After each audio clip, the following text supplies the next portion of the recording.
vivió la grabación en el set de la última cena? It was very arduous, the length of it. Yeah, we shot it for 2 weeks, but it was kind of surreal in a way to be the chosen group to experience something like that. But we have such a close history with our characters, but each other, that it just dropped us into the emotional volatility of that supper, you know? Yeah. It really did feel like, we've had shoots like that before where we were in a room for an elongated amount of time, but I think this one felt especially weighted. And so every time the camera would move to another disciple, another one of our friends, you could see that everyone had locked in to this atmosphere that had collected throughout the room. It's very potent, very strong. Y como actores, ¿qué reto significó para ustedes en especial representar a personas que se veían como muy solas? O sea, Mateo al inicio era rechazado y Judas en cierto punto por lo que elige hacer al final, pues también es una persona como clave. I mean, from Matthew, I pulled in elements of Paris because I think we've all experienced that, but I myself have had periods of questioning, doubt, not feeling too confident, especially when you're an actor and trying to just make it.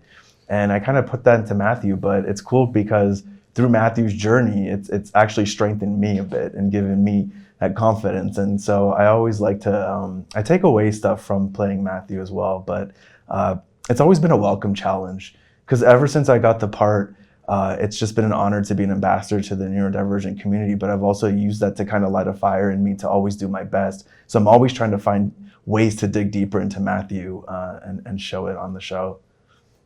Yeah, with Judas, I think you can see how his separation, that loneliness to be away from the group, the things he doesn't understand, the mistakes he makes, it isolates him.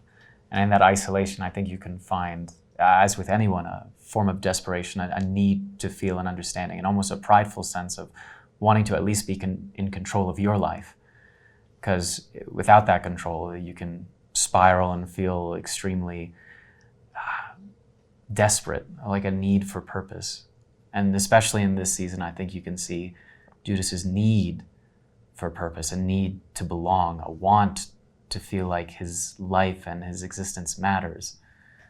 And in the fear that it doesn't, he does everything that he can to take back control of his life. But because he's so separate, because he doesn't hear the things that his friends, the people that care about him are saying, he ends up making a decision that ultimately harms not only the people that he loves, but ultimately destroys himself.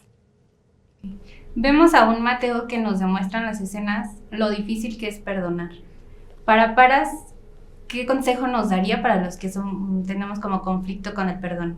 I love how the show depicted that because asking for forgiveness and being able to receive it are two different things. And so it's great to see each character, like Matthew and Peter, go through what they felt.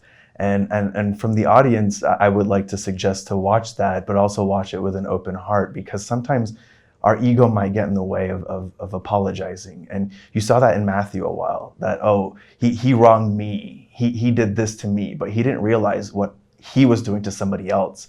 And for someone like Matthew who feels so much and is always trying to be the best version of himself, it really hit him to know that he could have been responsible for ruining Peter's life. And I think that's a lesson we can all take is to put ourselves in the other person's shoes sometimes.